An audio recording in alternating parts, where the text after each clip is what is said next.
हवेली की ऊंची ऊंची दीवारें और विशाल आंगन जहां कभी सन्नाटा भी अपनी मौजूदगी दर्ज कराता था, मगर पिछले 15 सालों से इस हवेली में खामोशी का राज रहा था। युवराज और शिखा के आने से इस सूनी हवेली में फिर से शोर शराबा गूंजने लगा था। युवराज के माता पिता की मौत एक कार हादसे में हो गई थी। युवराज बीरेंद्र जी के गांव की प्रॉपर्टी की देखरेख करने वाले मुंशी का बेटा था। वो उनकी गांव की हवेली में ही रहते थे। पति पत्नी और युवराज 3 ही जन थे उनके परिवार में। बीरेंद्र जी के लिए वो उनके परिवार के जैसे ही थे और शिखा की माँ उसे जन्म देते ही इस दुनिया से चली गई थी, जबकि उसके पिता का साया उससे पहले ही उठ चुका था। बीरेंद्र प्रताप जी के बेटे की मौत के बाद उनकी बहू अपने मायके चली गई थी। उन्हें हवेली में अच्छा नहीं लगता था, लेकिन जब शिखा को छोड़कर बहू भी इस दुनिया से चली गई तो जब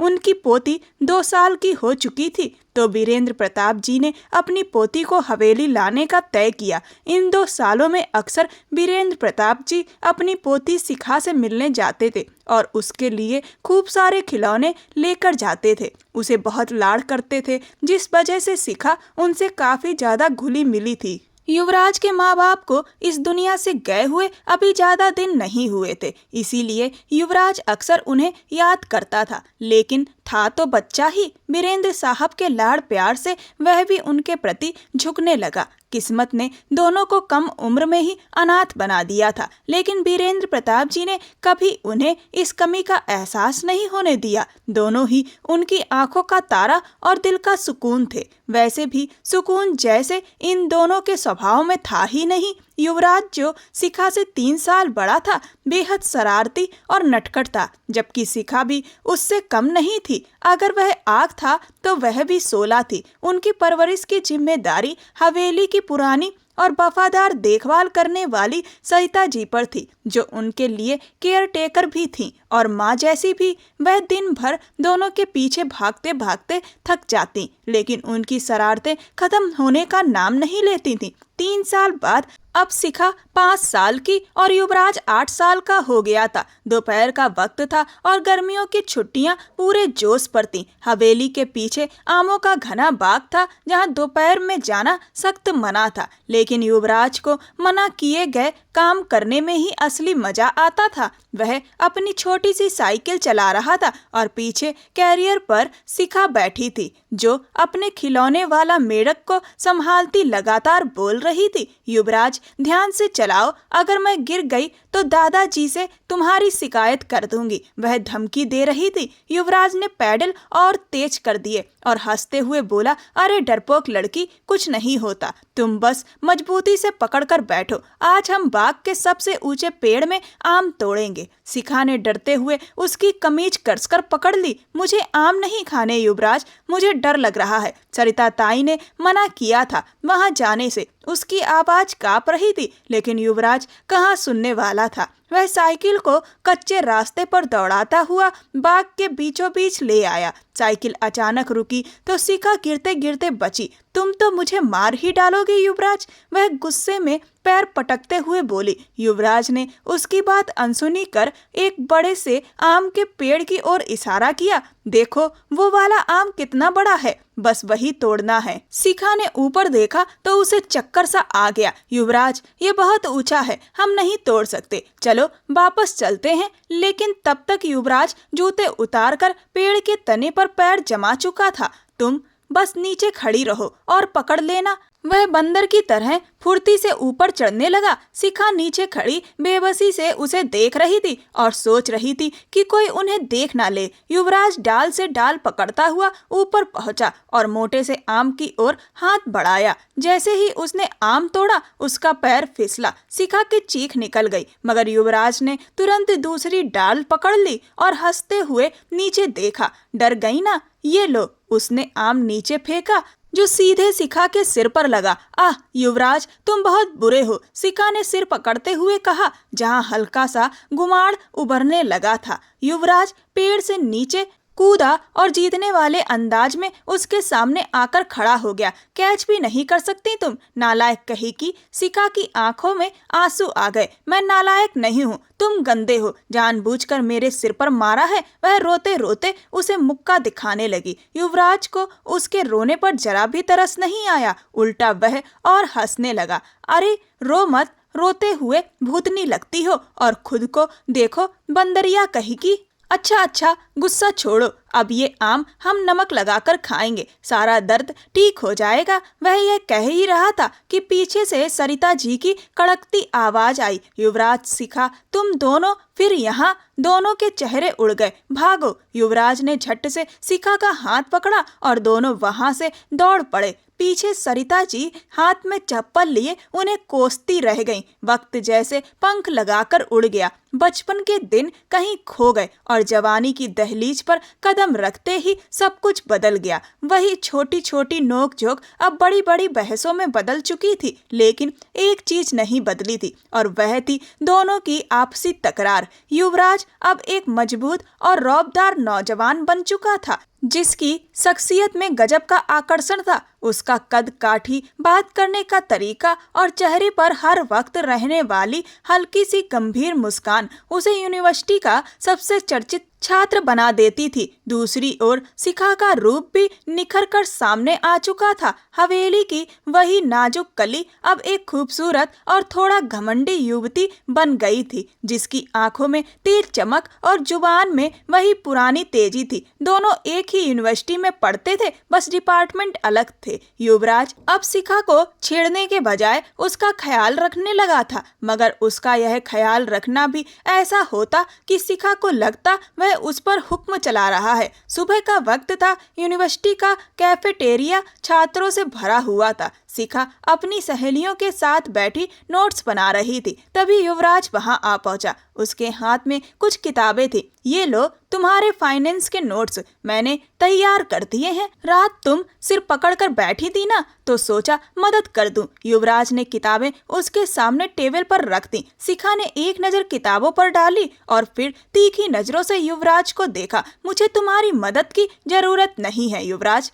मैं खुद कर सकती हूँ। उसने किताबें वापस उसकी ओर सरका दी। युवराज ने गहरी सांस ली और कुर्सी खींचकर उसके सामने बैठ गया। क्यों खुद को इतना परेशान कर रही हो शिखा? मुझे पता है यह सब्जेक्ट तुम्हें मुश्किल लगता है और मैंने सिर्फ मदद की है, कोई एहसान नहीं जताया। उसकी आवाज में नरमी थी, लेकिन शिखा का गुस्सा अब चरम पर था। तुम हमेशा मुझे नाकाबिल साबित करने की कोशिश क्यों करते हो? बचपन से अब तक तुमने यही किया है, मुझे नीचा दिखाना, मुझ पर हुक्म चलाना। उसकी आवाज ऊंची होती जा रही थी और आसपास बैठे छात्र उसकी ओर देखने लगे। युवराज ने संयम से उसकी तरफ देखा। तुम हर बात को लड़ाई क्यों बना लेती हो, जंगली बिल्ली? उसके मुंह से यह पुराना नाम सुनते ही शिखा का चेहरा गुस्से से लाल हो गया। खबरदार, जो मुझे जंगली बिल्ली कहा, खुद होगे जंगली। मैं जा रही हूँ यहाँ से। वह झट से उठी, बैग कंधे पर टांगा और वहां से चली गई। युवराज उसकी पीठ को देखते हुए खड़ा रहा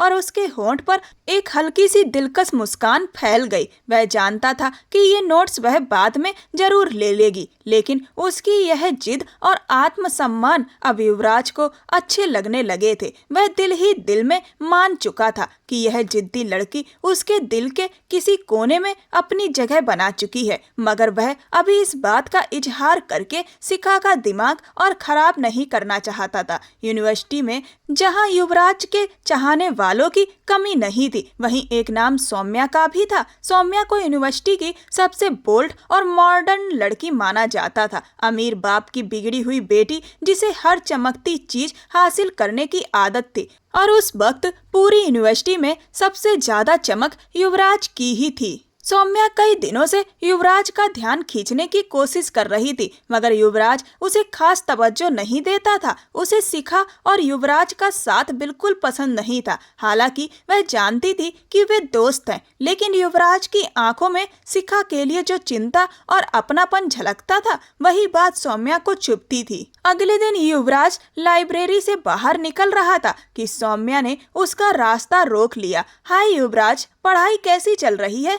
सौम्या ने अपने बालों को अदा से झटकते हुए पूछा। युवराज ने उसे एक सरसरी नजर से देखा और कहा, ठीक चल रही है, एक्सक्यूज मी, मुझे जाना है। वह बगल से निकलने लगा मगर सौम्या फिर सामने आ गई। अरे इतनी भी क्या जल्दी है युवराज, मुझे तुमसे एक जरूरी बात करनी है। युवराज रुक गया। हाँ कहो, क्या बात है? सौम्या ने इधर उधर देखा और फिर आत्मविश्वास से बोली, देखो युवराज, हम दोनों एक दूसरे के लिए परफेक्ट है। मेरा स्टेटस, तुम्हारा स्टेटस सब मैच करता है। मैं तुम्हें पसंद करती हूँ और चाहती हूँ कि हम इस रिश्ते को कोई नाम दे। उसे पूरा भरोसा था कि युवराज मना नहीं करेगा क्योंकि यूनिवर्सिटी का हर लड़का उससे बात करने को बेताब रहता था। युवराज के चेहरे के भाव एकदम सख्त हो गए। देखो सौम्या, तुम शायद किसी गलतफहमी में हो। मेरे दिल में तुम्हारे लिए ऐसे कोई जज्बात नहीं है और ना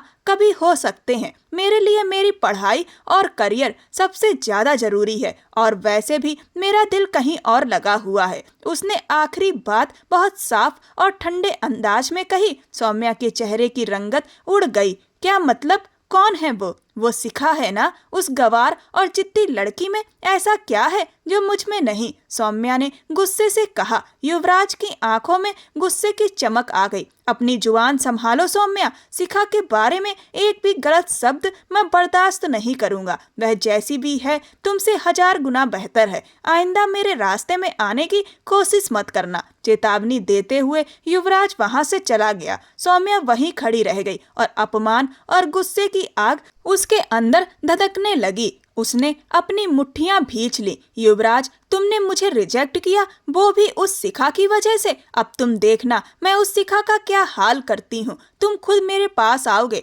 चलकर आओगे। उसकी आंखों में बदले की चमक साफ दिखाई दे रही थी। उसे अच्छी तरह समझ आ गया था कि युवराज की सबसे बड़ी कमजोरी शिखा है और उसी को तकलीफ देकर वह युवराज को झुका सकती है। शाम हो चुकी थी और यूनिवर्सिटी में भीड़ कम होने लगी थी। शिखा अपनी क्लास खत्म होने के बाद वॉशरूम की तरफ गई। वह हाथ धोकर शीशे में अपना दुपट्टा ठीक कर रही थी कि अचानक दरवाजा बंद होने की आवाज आई। उसने पलट कर देखा मगर वहां कोई नहीं था। वह घबराकर दरवाजे की तरफ बढ़ी और हैंडल घुमाया, लेकिन दरवाजा बाहर से लॉक हो चुका था। अरे बाहर कौन है? दरवाजा खोलो, ये मजाक मत करो। शिखा ने जोर जोर से दरवाजा खटखटाया। बाहर सौम्या खड़ी थी जिसके होठों पर एक खतरनाक मुस्कान फैली हुई थी। चिल्लाओ, जितना चिल्ला सकती हो शिखा, आज पूरी रात यहीं रहोगी। तब समझ आएगा कि युवराज और मेरे बीच आने का अंजाम क्या होता है।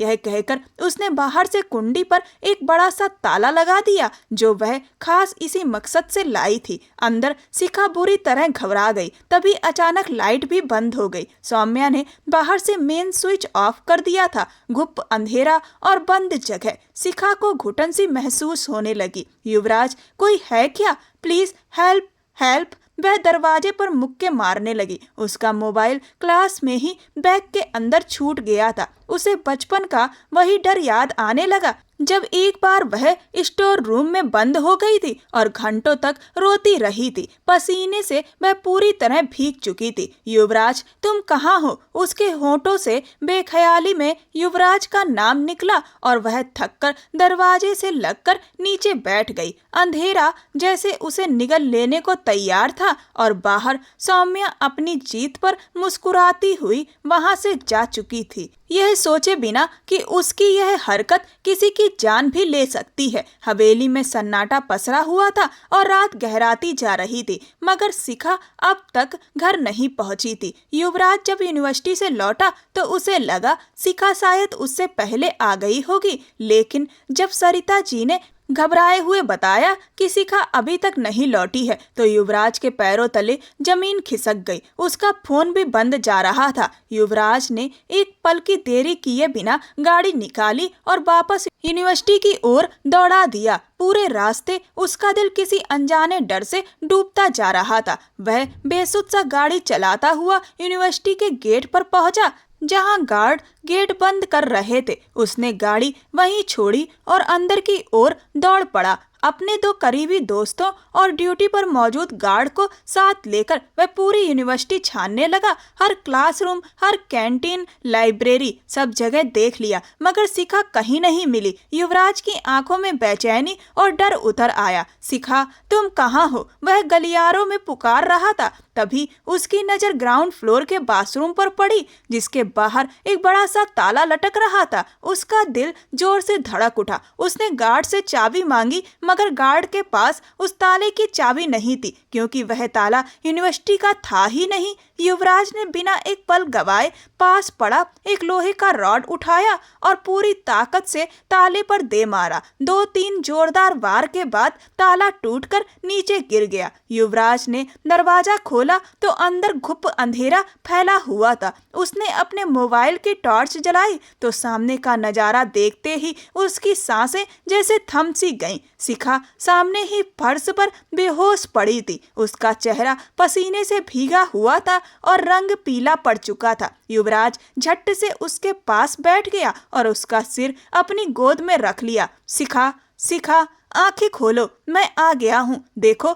मैं हूँ तुम्हारा युवराज। उसकी आवाज कांप रही थी। शिखा का शरीर ठंडा पड़ रहा था। युवराज ने उसे हिलाया, उसके गाल थपथपाए, लेकिन वह कोई हरकत नहीं कर रही थी। युवराज ने बिना सोचे समझे उसे उठाया और बाहर की ओर भागा। उसे ऐसा लग रहा था जैसे उसकी अपनी जान निकल रही हो। वह उसे गाड़ी में डालकर अस्पताल ले जाने के बजाय सीधे हवेली ले आया, क्योंकि वह जानता था कि यह सब डर की वजह से हुआ है। हवेली पहुंचकर उसने शिखा को उसके कमरे में लिटाया। सरिता जी घबराई हुई पानी और ग्लूकोज लेकर आ गई। युवराज ने उसके चेहरे पर पानी के छींटे मारे और उसके हाथ अपने हाथों में लेकर रगड़ने लगा। शिखा, उठ जाओ प्लीज, मुझे ऐसे मत डराओ। काफी देर की कोशिश के बाद शिखा ने धीरे धीरे आंखें खोली। सामने युवराज का परेशान चेहरा देखकर वह कुछ पल समझ ही नहीं पाई। फिर अचानक उसे वह अंधेरा, बंद कमरा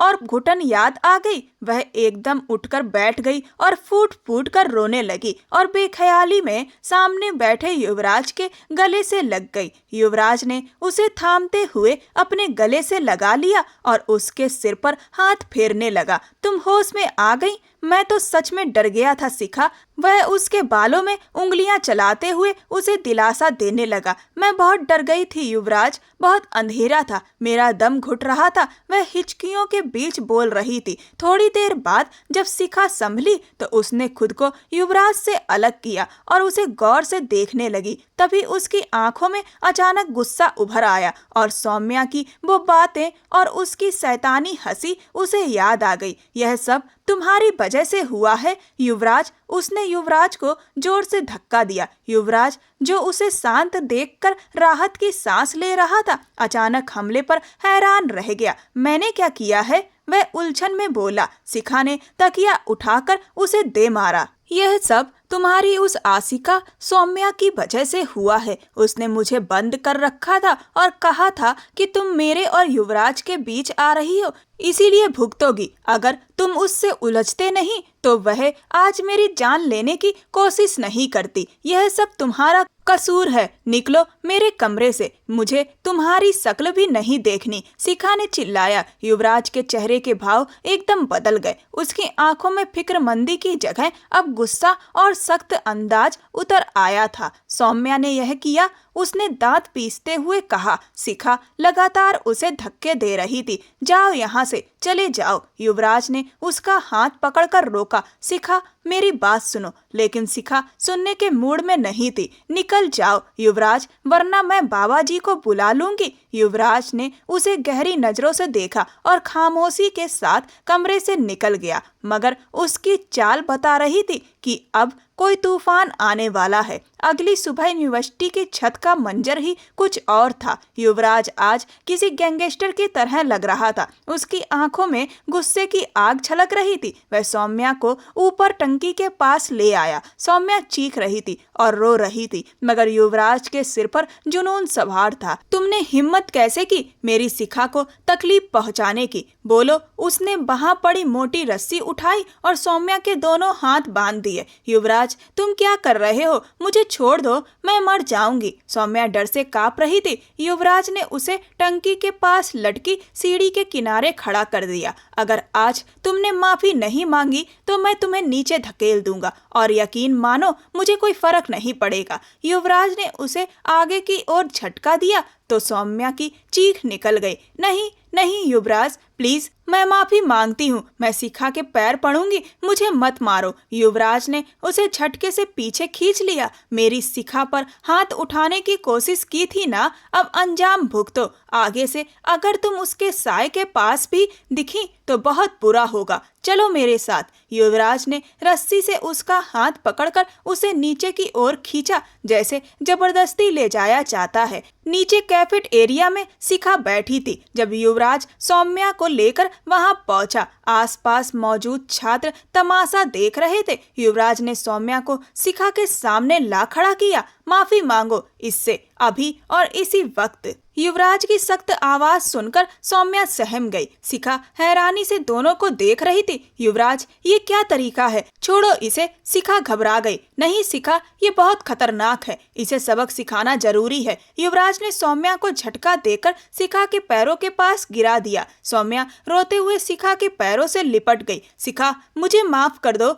मैंने बहुत बड़ी गलती कर दी, अब कभी तुम्हारे रास्ते में नहीं आऊंगी। युवराज से कहो मुझे छोड़ दे। वह गिड़गिड़ा रही थी। शिखा ने एक नजर युवराज की तरफ देखा, जो बाजू सीने पर बांधे खड़ा था, और उसके चेहरे पर संतोष भरी हल्की मुस्कान थी। शिखा समझ गई कि युवराज ने उसका बदला ले लिया है। उसके मन में युवराज के लिए एक अजीब सा एहसास जाग उठा। उसने सौम्या को अपने पास से हटाया। ठीक है, जाओ यहाँ से, और आगे से मुझे अपनी शक्ल मत दिखाना। सौम्या वहां से ऐसी भागी जैसे उसे किसी कैद से आजादी मिल गई हो। युवराज ने शिखा की तरफ देखा और आंख दबा दी, मानो कह रहा हो हिसाब बराबर। कुछ दिन बीते तो हवेली में एक नया तूफान खड़ा हो गया। रात के खाने के वक्त वीरेंद्र प्रताप ने अचानक ऐलान कर दिया कि वे शिखा की शादी अपने पुराने दोस्त के पोते से करना चाहते हैं, और वे लोग कल उसे देखने आने वाले हैं। शिखा के हाथ से निवाला गिर गया। दादाजी, मेरी पढ़ाई अभी पूरी भी नहीं हुई और मैं अभी शादी नहीं करना चाहती। उसने विरोध किया। वीरेंद्र प्रताप जी ने गंभीर आवाज में कहा, शिखा बेटा, वो लोग बहुत अच्छे हैं और लड़का भी अच्छी तरह सेटल है। ऐसी किस्मत बार बार नहीं मिलती, तुम्हें बस उन्हें देखना है, बाकी फैसला मेरा होगा। शिखा ने युवराज की तरफ देखा, जो बड़े आराम से खाना खा रहा था, जैसे उसे कोई फर्क ही नहीं पड़ता हो। तुम कुछ क्यों नहीं बोलते युवराज? शिखा ने मेज के नीचे से उसे हल्की सी लात मारी। युवराज ने पानी का घूंट भरा और कंधे उचका दिए। मैं क्या बोलूं? दादाजी का फैसला है, और वैसे भी तुम अब कोई बच्ची नहीं हो, शादी तो कभी ना कभी करनी ही है। युवराज की बेरुखी से शिखा का गुस्सा भड़क उठा और वह पैर पटकती हुई अपने कमरे में चली गई। थोड़ी देर बाद युवराज उसके कमरे में दाखिल हुआ। शिखा मुंह फुलाए बैठी थी। अब क्या करने आए हो? खुश तो बहुत होगे तुम, मेरी जान छूट रही है तुमसे, शिखा तने हुए लहजे में बोली। युवराज मुस्कुराता हुआ उसके सामने कुर्सी पर बैठ गया। देखो शिखा, भावुक मत हो, मैंने उस लड़के के बारे में पता करवाया है। वो तुम्हारे लिए बिल्कुल भी ठीक नहीं है, ना शक्ल ढंग की है, ना बात करने की तमीज, और अक्ल तो शायद कम है। मुझे सच में नहीं लगता कि तुम्हें उससे शादी करनी चाहिए, युवराज ने बड़ी गंभीरता से कहा। शिखा ने उसे घूर कर देखा। तुम्हें क्या परवाह है? तुम तो यही चाहते हो कि मैं यहाँ से चली जाऊं। युवराज ने ना में सिर हिलाया। नहीं, ऐसी बात नहीं है, बस मुझे लगता है कि वो लड़का तुम्हारे स्तर का नहीं है। तुम दादाजी को मना कर दो, मैं साफ कह रहा हूँ, ये शादी मत करो, युवराज ने जानबूझकर हुक्म देने वाले अंदाज में कहा। शिखा की जिद तुरंत भड़क उठी। अच्छा, अब तुम मुझे बताओगे कि मुझे किससे शादी करनी है और किससे नहीं? तुम होते कौन हो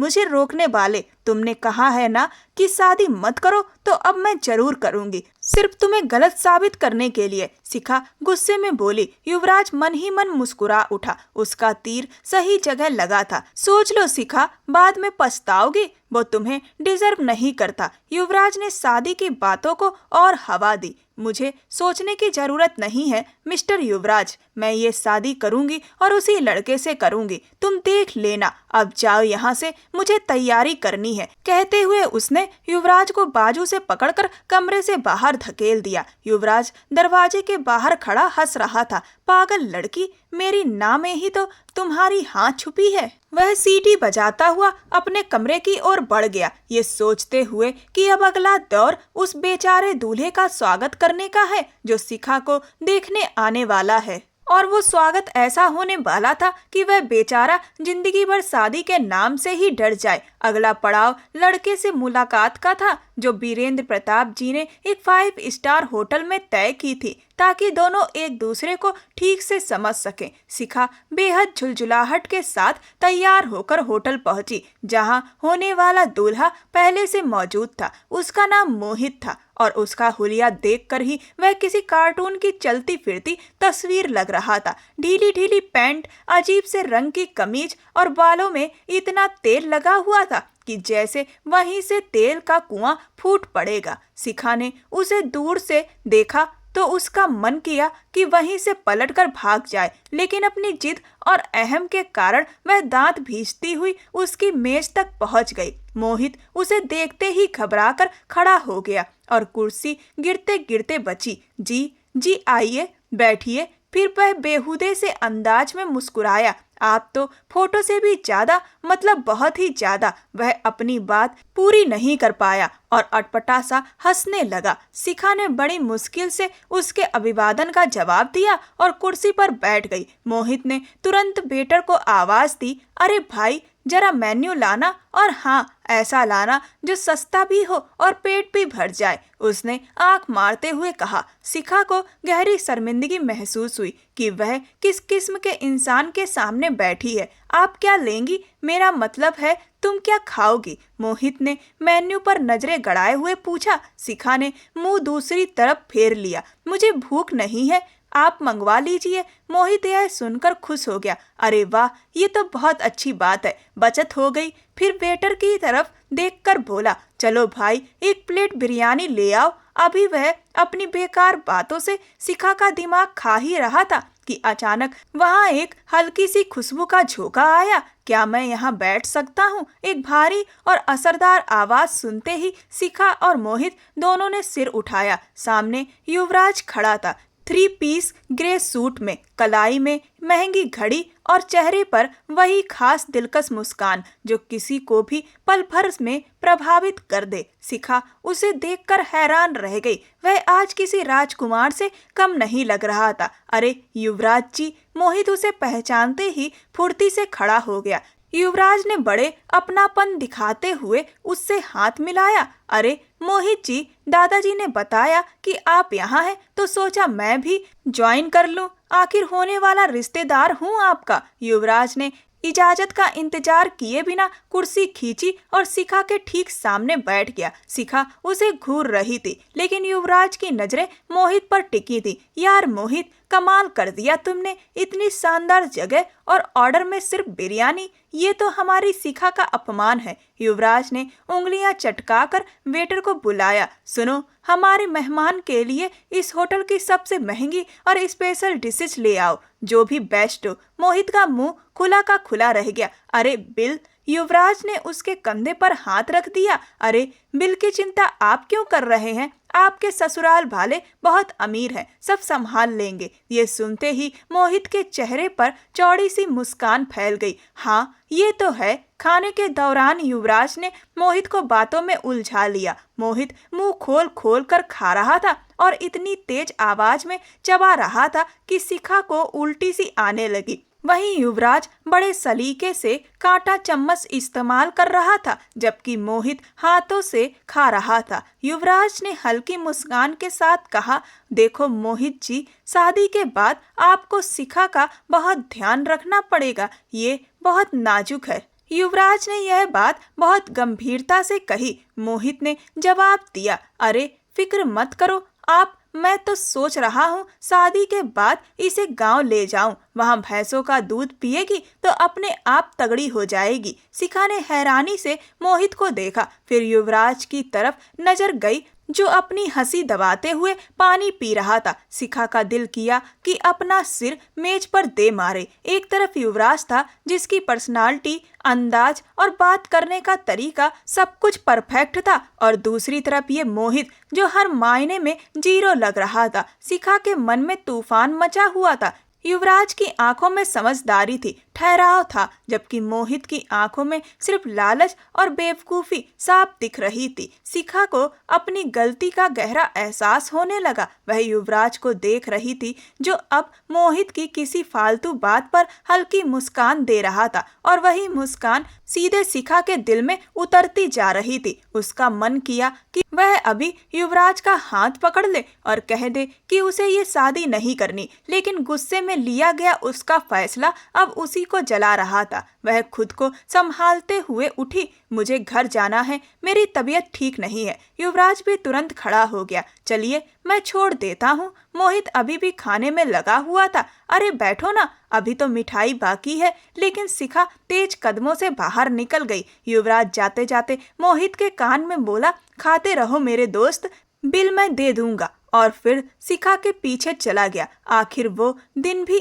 आ पहुंचा जिसका शिखा को डर था। शादी की तैयारियां जोरों पर थीं और पूरी हवेली रोशनी से नहाई हुई थी, लेकिन दुल्हन के कमरे में अजीब सी उदासी छाई थी। शिखा लाल जोड़े में बेहद खूबसूरत लग रही थी, लेकिन उसकी आंखों में चमक नहीं थी। वह बार बार खुद को कोस रही थी कि उसने गुस्से में आकर अपनी जिंदगी बर्बाद कर ली। वीरेंद्र प्रताप जी बहुत खुश थे कि शिखा का घर बसने वाला है। बारात धूमधाम से आई और मोहित शेरवानी और सेहरा पहने एक अजीब सा नमूना लग रहा था। शादी का समय आया तो हॉल में सन्नाटा छा गया। अचानक मोहित ने हाथ उठाकर सबको रोक दिया। रुको, सब हैरानी से उसे देखने लगे। ये शादी नहीं हो सकती। दूल्हे के अचानक इनकार करते ही सबके मुंह खुले रह गए। वीरेंद्र प्रताप जी घबराकर आगे बढ़े। बेटा क्या हुआ, सब ठीक तो है? मोहित अकड़कर बोला, जब तक आप लोग गाड़ी नहीं देंगे ये शादी नहीं होगी। हॉल में खुसुर फुसुर शुरू हो गई। तभी पीछे खड़े युवराज ने झुककर मोहित के कान में कहा, अरे गाड़ी क्या चीज है, जहाज मांगो, बहुत अमीर लोग हैं, दे देंगे। युवराज के लहजे में ऐसी भरोसे वाली बात थी कि मोहित तुरंत बहक गया। उसने सोचा, सच में ये लोग तो बहुत अमीर हैं, गाड़ी तो छोटी बात है। वह अंदर ही अंदर खुश हो गया और अब जहाज मांगने के ख्वाब देखने लगा। अरे हाँ, गाड़ी तो पुरानी बात है, मुझे जहाज चाहिए, वरना मैं अभी बारात वापस ले जाऊंगा। उसकी बात सुनते ही वीरेंद्र प्रताप जी को चक्कर सा आने लगा और मेहमानों में हंसी फैल गई। शिखा जो स्टेज पर सिर झुकाए बैठी थी, गुस्से से कांप उठी। अब उसकी सहन क्षमता जवाब दे चुकी थी। वह झटके से खड़ी हुई, अपना भारी लहंगा संभाला और पैर से ऊंची हिल उतार ली। जहाज क्या, तुझे तो मैं मिसाइल में बैठाकर सीधा देश से बाहर भेज दूं। रुक जरा। दुल्हन बनी शिखा हाथ में सैंडल लिए चिल्ला रही थी, मैं तुझे बताती हूँ जहाज कैसे उड़ता है। मोहित जो ऐसे हमले के लिए तैयार नहीं था, घबराकर पीछे हटा और कुर्सी से उलट गया। युवराज उसके इस गुस्से को देखकर हल्की मुस्कान दबाए खड़ा था और दिल ही दिल में पूरे दृश्य का मजा ले रहा था। शिखा सैंडल लेकर उसके पीछे दौड़ी, यहाँ से निकल जा वरना मुंह तोड़ दूंगी। जैसे ही मोहित ने उस सीधी सादी दिखने वाली दुल्हन का ये गुस्सा देखा, वह अपनी शेरवानी संभालता हुआ वहां से भाग खड़ा हुआ। उसके साथ बाराती भी खिसकने लगे। पूरा हॉल तमाशा बन चुका था। मोहित और उसके घर वालों के भाग जाने के बाद वहां सन्नाटा और अफरा तफरी का माहौल था। वीरेंद्र प्रताप जी सोफे पर बैठकर टूट से गए थे। उन्हें लग रहा था कि उनकी इज्जत मिट्टी में मिल गई है। लोग तरह तरह की बातें करने लगे। ये सब क्या हो गया, मेरी बच्ची की जिंदगी बर्बाद हो गई। उनकी आंखों में आंसू थे। शिखा भी रो रही थी। उसे अपनी जिद और बेवकूफ़ी पर गहरा पछतावा हो रहा था। तभी युवराज आगे बढ़ा और उसने वीरेंद्र प्रताप जी के कंधे पर हाथ रखा। दादाजी, आप परेशान क्यों हो रहे हैं? जो हुआ अच्छा हुआ। वो लालची इंसान शिखा के लायक था ही नहीं। मैंने आपको पहले भी कहा था, लेकिन आपने मेरी बात नहीं मानी। अब भी कुछ नहीं बिगड़ा। यह कहते हुए युवराज ने सबके सामने ऊंची आवाज में कहा, मैं शिखा से शादी करने के लिए तैयार हूँ। युवराज की बात सुनकर सब चौंक गए। शिखा ने भीगी आंखों से युवराज को देखा, जो उस पल बेहद मजबूत और सच्चा लग रहा था। युवराज बेटा, वीरेंद्र प्रताप जी ने अविश्वास से पूछा। जी दादाजी, मैं अपनी दोस्त शिखा की इज्जत को इस तरह बिखरते नहीं देख सकता। मैं शिखा को अपनाने के लिए तैयार हूँ, अगर इसे कोई आपत्ति ना हो। युवराज ने शिखा की तरफ देखा। शिखा के पास अब ना इनकार की कोई वजह थी और ना ही वह इनकार करना चाहती थी। उसने चुपचाप सिर झुका दिया। वीरेंद्र प्रताप जी की आंखों में उम्मीद की चमक आ गई। उन्होंने युवराज को गले लगा लिया। जीते रहो मेरे बच्चे, आज तुमने मेरी लाज रख ली। फिर उन्होंने ऊंची आवाज में कहा, पंडित जी, शादी की तैयारी कीजिए। लेकिन वीरेंद्र प्रताप जी ने अचानक हाथ उठाकर पंडित जी को रोक दिया। 1 मिनट पंडित जी, मेरा एक फैसला सुन लीजिए। पूरा हॉल हैरानी से उनकी तरफ देखने लगा। वीरेंद्र प्रताप जी ने युवराज की आंखों में आंखें डालकर गंभीरता से कहा, युवराज, मैं अपनी पोती तुम्हें सौंपने को तैयार हूँ, मगर एक शर्त पर। मैं देखना चाहता हूँ कि तुम इस रिश्ते को निभाने के लिए किस हद तक जा सकते हो। उनकी आवाज पूरे हॉल में गूंज गई। फिर उन्होंने पंडित जी की तरफ देखकर कहा, ये कागज है जिसमें लिखा है कि अगर तुमने कभी भी शिखा को छोड़ा या धोखा दिया तो ये बंगला और सारा बिजनेस शिखा को मिल जाएगा। तुम्हारा कुछ भी नहीं होगा।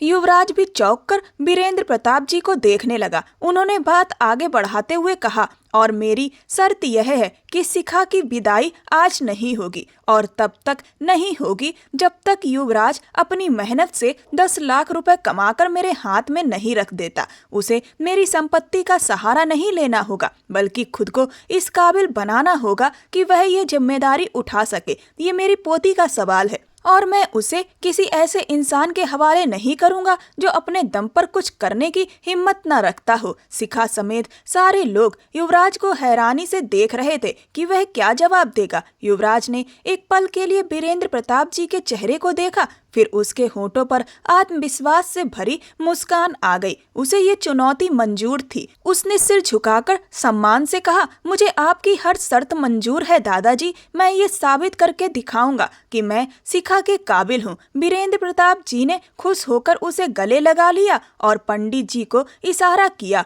कुछ ही घंटों में शादी हो गई। युवराज ने शिखा की तरफ देखा। उसकी आंखों में एक विश्वास था, एक चुनौती थी और एक गहरी मोहब्बत थी, जिसे साबित करने के लिए वह हर मुश्किल से टकराने को तैयार था। शादी के बाद जब बधाइयों का दौर शुरू हुआ तो युवराज शिखा के पास आया। मुबारक हो मिसेज युवराज, दादाजी ने मुश्किल शर्त रखी है, मगर मैं तुम्हें जीत कर ही रहूंगा, उसने धीमी आवाज में कहा। शिखा ने नजरें उठाकर उसे देखा और पहली बार उसकी आंखों में जिद नहीं बल्कि एक शर्मीली मुस्कान थी। शुक्रिया मिस्टर युवराज, मैं तुम्हारा इंतजार करूंगी। युवराज मुस्कुराया और दिल ही दिल में तय किया कि वह बहुत जल्द अपनी शिखा को अपने पास ले आएगा, चाहे उसके लिए उसे दिन रात एक ही क्यों ना करना पड़े। शादी के बाद की वह रात युवराज और शिखा दोनों के लिए किसी इम्तिहान से कम नहीं थी। युवराज ने अगले ही दिन अपनी बात पर कायम रहते हुए हवेली की सारी सुविधाएं छोड़ दी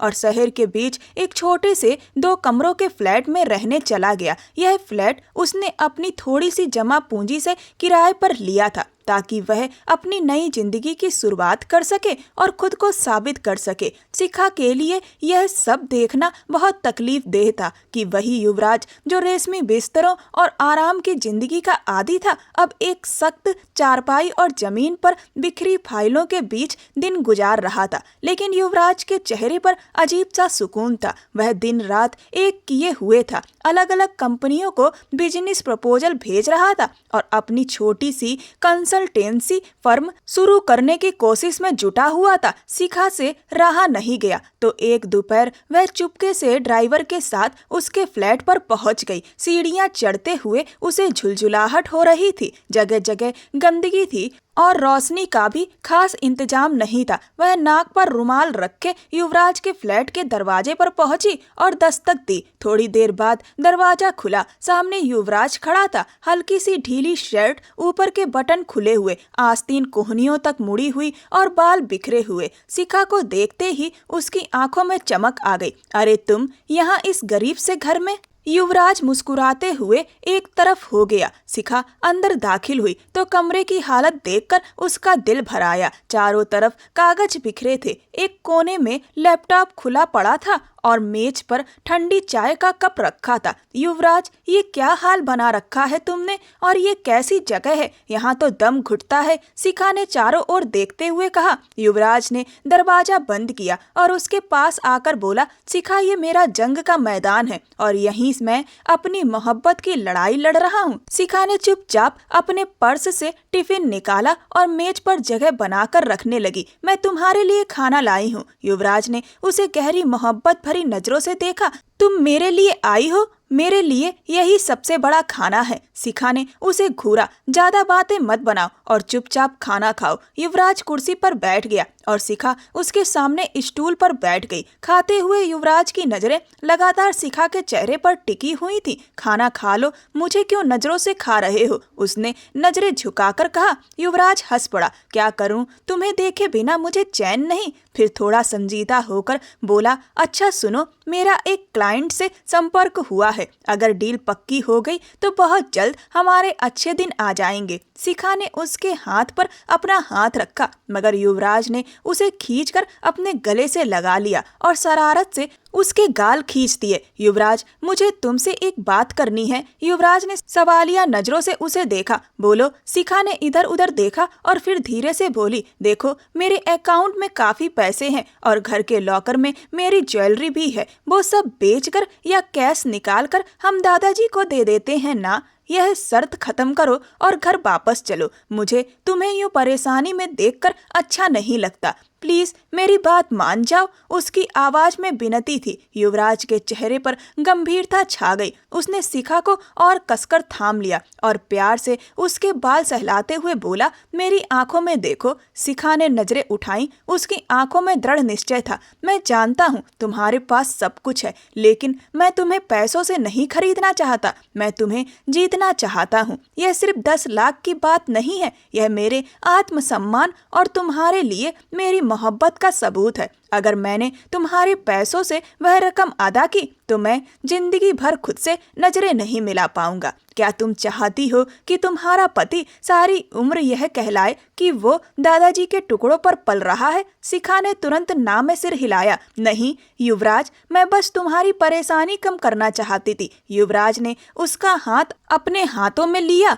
मेरी परेशानी तब कम होगी जब तुम मेरे पास रहोगी। मुझे तुम्हारा पैसा नहीं, बस तुम्हारा साथ चाहिए। तुम जब यहाँ आती हो, मेरे साथ 2 पल बैठती हो, वही मेरे लिए करोड़ों से बढ़कर है। बस यूं ही मेरा हौसला बढ़ाती रहो। शिखा की आंखों में नमी आ गई। तुम बहुत जिद्दी हो। युवराज मुस्कुराया। जानता हूँ, इसीलिए तो तुमसे प्यार है। उसने उसके हाथों पर अपने हाथ रख दिए और शिखा ने सुकून से आंखें मूंद ली। उस छोटे से फ्लैट की जर्जर दीवारों के बीच मोहब्बत की जो खुशबू थी, वो हवेली के बड़े कमरों में भी नहीं थी। दोनों देर तक बातें करते रहे। युवराज अपने भविष्य के सपने सुनाता रहा और शिखा उसे हवेली के किस्से बताती रही। जाते वक्त शिखा ने कहा कि वह रोज आएगी और युवराज ने कहा कि वह बहुत जल्द उसे लेने आएगा। मेहनत कभी बेकार नहीं जाती और युवराज पूरी लगन से मेहनत कर रहा था। करीब 6 महीने में उसका काम चल निकला। छोटी छोटी कामयाबियां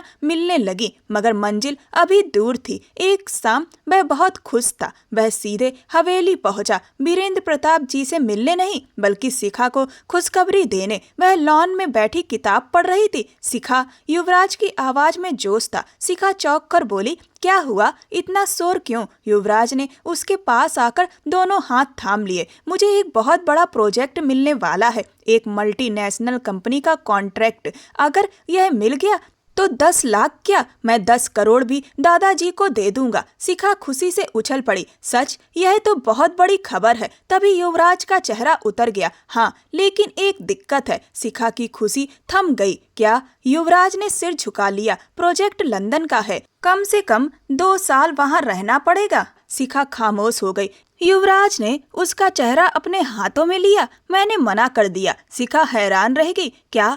क्यों? युवराज ने उसकी आंखों में देखा। क्योंकि मैं तुम्हें छोड़कर नहीं रह सकता। तुम्हारे बिना एक पल भी मुश्किल है। 2 साल कैसे रहूंगा? शिखा को उसकी दीवानगी पर प्यार आया, मगर वह जानती थी यह मौका कितना जरूरी है। उसने खुद को संभाला।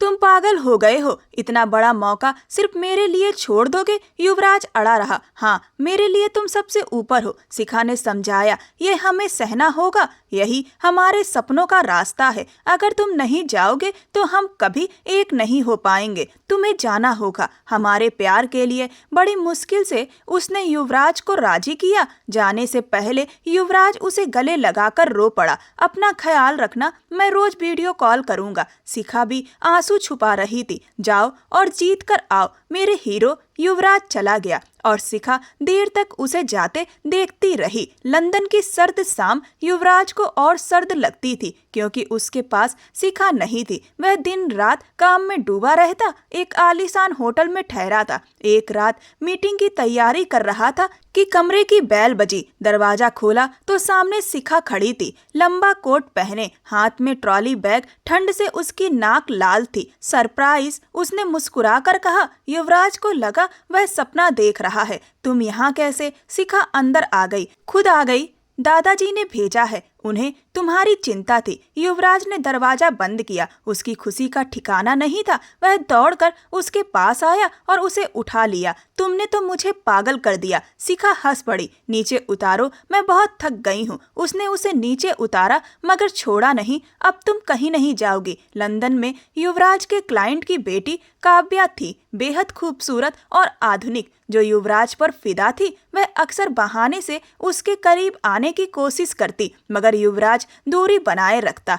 एक शाम कंपनी की ग्रेट डिनर पार्टी थी। युवराज काले सूट में शानदार लग रहा था और शिखा गहरे सुर्ख रंग की साड़ी में सब पर भारी पड़ रही थी। काव्या भी वहां थी। युवराज को देखते ही वह उसके पास आई। हाय युवराज, यू लुक डैशिंग। उसने उसका हाथ थाम लिया और कंधे से लग गई। युवराज ने खुद को संभालते हुए कहा, thank you, meet my wife. Shikha तनकर खड़ी हो गई। काव्या ने उसे ऊपर से नीचे तक देखा और हल्की मुस्कान दी। Nice to meet you. फिर युवराज की ओर मुड़ी। चलो डांस करें। वह उसे खींचने लगी। शिखा की सहन क्षमता खत्म हो गई। उसने आगे बढ़कर युवराज का हाथ थाम लिया और काव्या की आंखों में देखते हुए बोली, सॉरी काव्या, मेरे पति को डांस का शौक नहीं है, और अगर है भी तो सिर्फ मेरे साथ। उसका लहजा सख्त और अधिकार भरा था। उसने युवराज को अपनी ओर खींच लिया और सलीके से पल्लू संभालते हुए अपना हाथ उसके कंधों पर रख दिया। क्यों युवराज, मैं ठीक कह रही हूँ ना? शिखा ने कहा। युवराज, जो हालात का मजा ले रहा था, उसने शिखा के कंधों पर हाथ रखकर उसे अपने पास कर लिया। बिल्कुल डियर, तुम्हारे होते हुए मुझे किसी और के साथ डांस करने की क्या जरूरत है? युवराज ने काव्या की तरफ देखते हुए कहा। Enjoy the party Kavya. Kavya का चेहरा उतर गया और वह पैर पटकती हुई वहां से चली गई। युवराज ने शिखा की तरफ देखा, जो अभी भी गुस्से में काव्या की पीठ को घूर रही थी। क्या बात है मैडम, आज तो तुमने कमाल कर दिया। साड़ी पहनकर सच में बिजली गिरा रही हो। युवराज ने उसके कान में धीमे से कहा। शिखा ने उसे घूर लिया। खबरदार युवराज, अगर तुमने उस चुड़ैल की तरफ देखा भी तो मेरी मौजूदगी में वो तुम पर लाइन मार रही थी और तुम चुपचाप खड़े थे। युवराज हंस पड़ा। अरे मैं तो बेचारा हूँ, वो खुद चिपक रही थी। लेकिन मानना पड़ेगा, जब तुम्हें जलन होती है ना, तब और भी प्यारी लगती हो। युवराज उसे हॉल के एक शांत कोने में ले आया, जहाँ हल्की म्यूजिक बज रही थी। क्या मुझे इस खूबसूरत लड़की के साथ डांस करने की इजाजत है? उसने झुककर हाथ आगे बढ़ाया। शिखा मुस्कुराई और अपना हाथ उसके हाथ में दिया। दोनों बेपरवाह होकर डांस करने लगे। युवराज की नजरें बार बार शिखा के चेहरे पर टिक जाती थीं। शिखा, तुम मेरी ताकत हो, मेरा जुनून हो, उसने उसके कान में कहा। शिखा ने उसके कंधे पर सिर रख दिया। और तुम मेरी पूरी जिंदगी हो। वह रात लंदन की सबसे खूबसूरत रातों में से एक थी। उस परदेश में वो दोनों एक दूसरे के लिए ही पूरी दुनिया थे। शिखा की मौजूदगी ने युवराज की सारी थकान मिटा दी थी। शिखा वापस लौट गई और अब वह दोगुनी जोश से काम खत्म करके देश लौटने और अपनी शर्त पूरी करने के लिए तैयार था। वक्त जैसे उड़ने लगा। लंदन की सर्द शामें और मेहनत से भरे दिन तेजी से गुजरते गए और देखते ही देखते 2 साल बीत गए।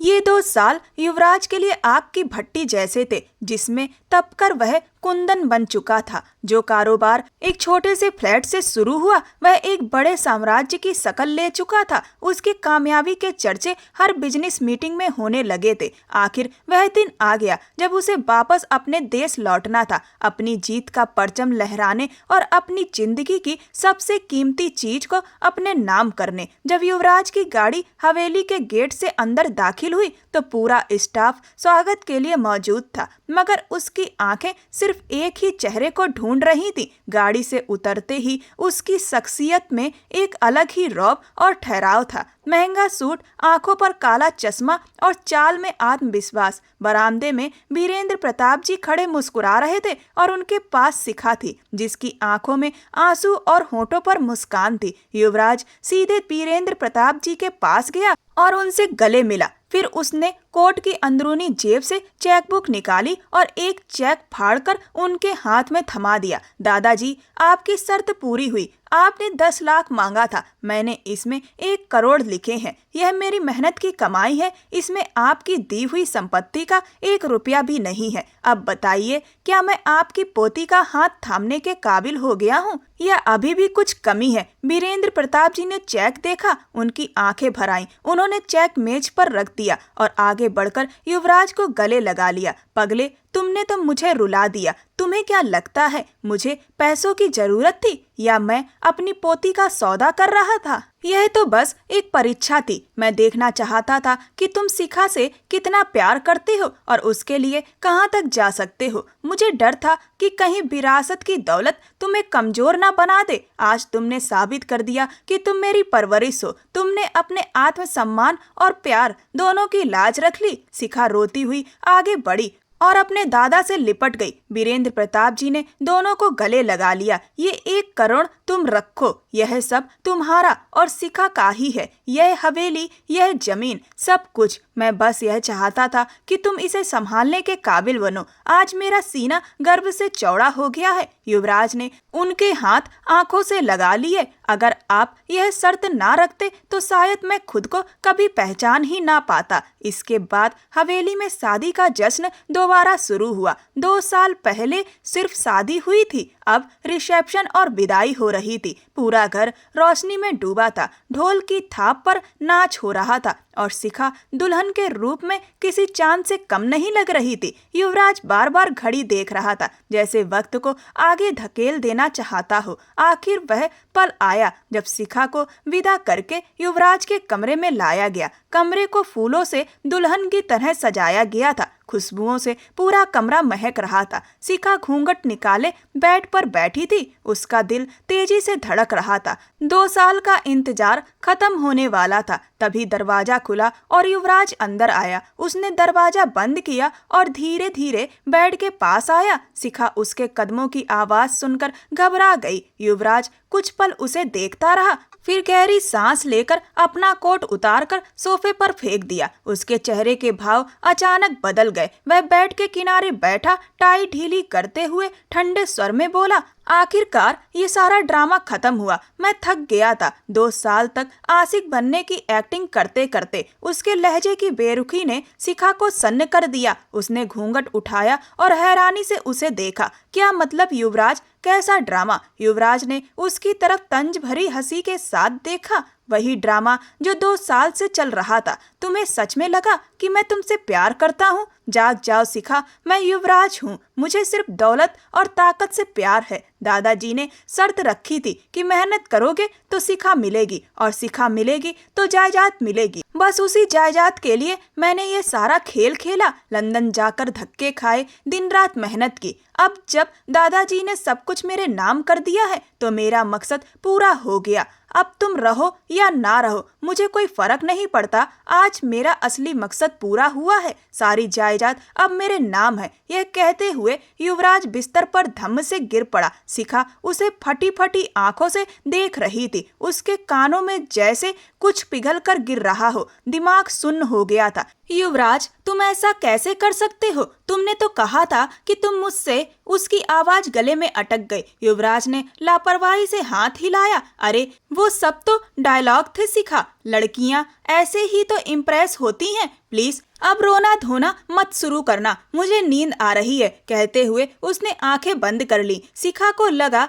जैसे किसी ने उसका दिल मुट्ठी में लेकर मसल दिया हो। गहरे सदमे से उसका रंग सफेद पड़ गया, सांस उखड़ने लगी और आंखों के आगे अंधेरा छा गया। युवराज, तुमने मुझे मार दिया। बस इतना कहकर वह लड़खड़ाई और बेहोश होकर गिर पड़ी। गिरने की आवाज सुनते ही युवराज घबराकर उठ बैठा। उसने शिखा को बेसुध पड़ा देखा तो उसके हाथ पांव कांप गए। वह तो सिर्फ मजाक कर रहा था, उसे अंदाजा नहीं था कि शिखा इसे इतना गंभीर ले लेगी। उसका सारा मजाक पल भर में खत्म हो गया। वह पागलों की तरह उसके पास दौड़ा। शिखा, शिखा, आंखें खोलो मेरी जान, मैं मजाक कर रहा था, प्लीज उठो। उसने उसका सिर अपनी गोद में रखा और उसके गाल थपथपाने लगा। शिखा का शरीर ठंडा पड़ रहा था। युवराज की आंखों में आंसू आ गए। ओ नो, ये मैंने क्या कर दिया? अपनी ही खुशियां खुद बर्बाद कर ली। शिखा, होश में आओ, प्लीज मुझे माफ कर दो। वह जल्दी से जग में पानी लाया और उसके चेहरे पर छींटे मारे। शिखा,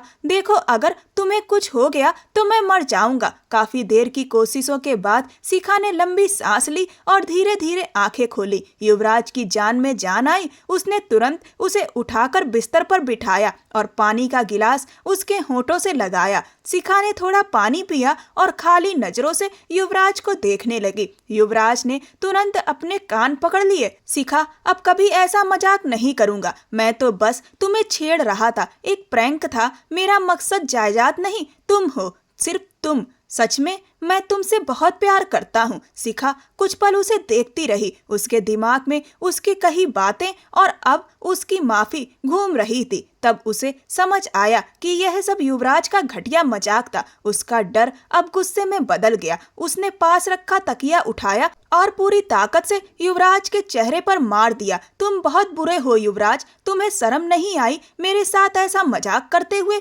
मेरी जान निकल गई थी। वह रोते हुए उस पर तकिए बरसाने लगी। युवराज आंखें पीछे होकर बचने की कोशिश कर रहा था लेकिन हंस भी रहा था। अरे बस करो मेरी जंगली बिल्ली, माफ कर दो ना, पहली रात है और तुम पति की पिटाई कर रही हो। शिखा ने तकिया फेंक दिया और घुटनों में सिर छुपाकर रोने लगी। मुझे तुमसे बात नहीं करनी, तुमने मेरा दिल दुखाया है। युवराज गंभीर हो गया। वह उसके पास खिसका और उसका चेहरा ऊपर उठाकर अपने हाथों से उसके आंसू पोंछने लगा। सॉरी बाबा, सच में सॉरी। मैं बस देखना चाहता था कि मेरी ये जान अब भी मुझ पर भरोसा करती है या नहीं, लेकिन तुम तो इतनी भावुक निकली कि बेहोश ही हो गई। मुझे लगा मेरी ही जान निकल जाएगी। शिखा ने भीगी आंखों से उसे देखा। दोबारा ऐसा मत करना वरना मैं सच में मर जाऊंगी। युवराज ने तुरंत उसके होठों पर उंगली रख दी। खबरदार जो मरने की बात की, हम तो साथ जीने के लिए बने हैं। उसने उसे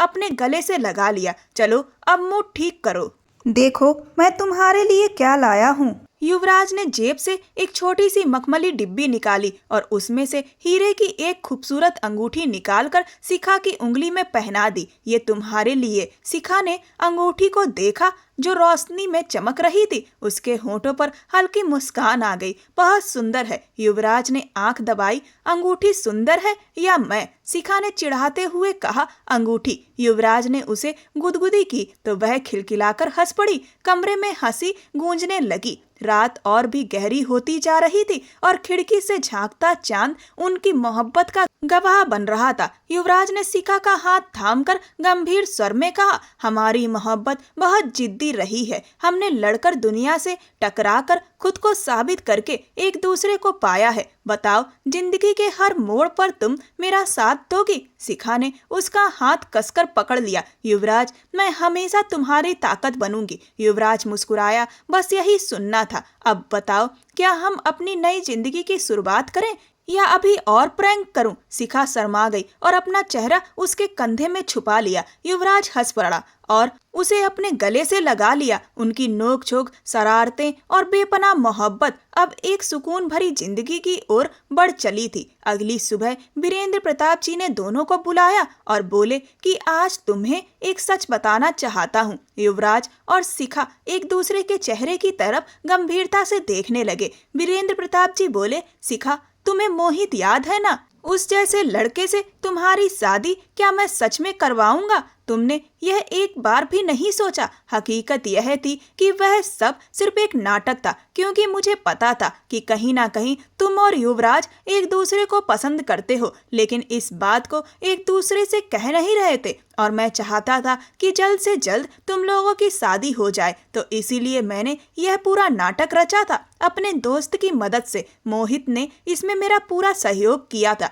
तुम्हारे सामने वो जिस तरह आया था, वह सब तो महज नाटक कर रहा था। दादाजी की यह बातें सुनकर युवराज और शिखा के होश उड़ गए। उन्होंने कभी सपने में भी नहीं सोचा था कि दादाजी भी प्रैंक कर सकते हैं। उसके बाद वह तीनों लोग जोर जोर से हंस पड़े। फिर दादाजी ने अपनी वसीयत शिखा और युवराज के सामने रखी। दादाजी ने कहा कि मैं अपनी सारी जायदाद का आधा आधा हिस्सा कर रहा हूँ। आधा हिस्सा युवराज तुम्हारे नाम और आधा हिस्सा शिखा तुम्हारे नाम। मेरे लिए तुम दोनों ही बहुत प्यारे हो और मैं चाहता हूँ शिखा कि तुम भी युवराज के साथ बिजनेस संभालो। युवराज, मुझे लगता है तुम्हें इसमें कोई भी प्रॉब्लम नहीं होगी। युवराज ने तुरंत कहा, दादाजी, मैं तो खुद शिखा से यही कहना चाहता था। हम मिलकर साथ काम करेंगे तो बेहतर तरीके से चीजों को संभाल पाएंगे और आपका नाम और भी ज्यादा रोशन करेंगे। दादाजी ने युवराज और शिखा को अपने गले से लगा लिया। दो दोस्त जो बचपन से एक दूसरे का सहारा थे, आज जीवन भर के लिए एक दूसरे का सहारा बन चुके थे। आपको ये कहानी कैसी लगी, मुझे कमेंट सेक्शन में कमेंट करके जरूर बताएं। कहानी पूर्णतः काल्पनिक है। इस कहानी में दिखाई गई किसी भी घटना या पात्र का किसी वास्तविक घटना या पात्र से कोई संबंध नहीं है। ये कहानी केवल मनोरंजन और सामाजिक शिक्षा प्रदान करने के उद्देश्य से है। ये कहानी 18 वर्ष या उससे अधिक उम्र के लोगों के मनोरंजन के लिए है। ऐसी और भी रोमांचक कहानियां सुनने के लिए मेरे चैनल को सब्सक्राइब करें, वीडियो को लाइक करें और वीडियो को ज्यादा से ज्यादा शेयर करें। धन्यवाद।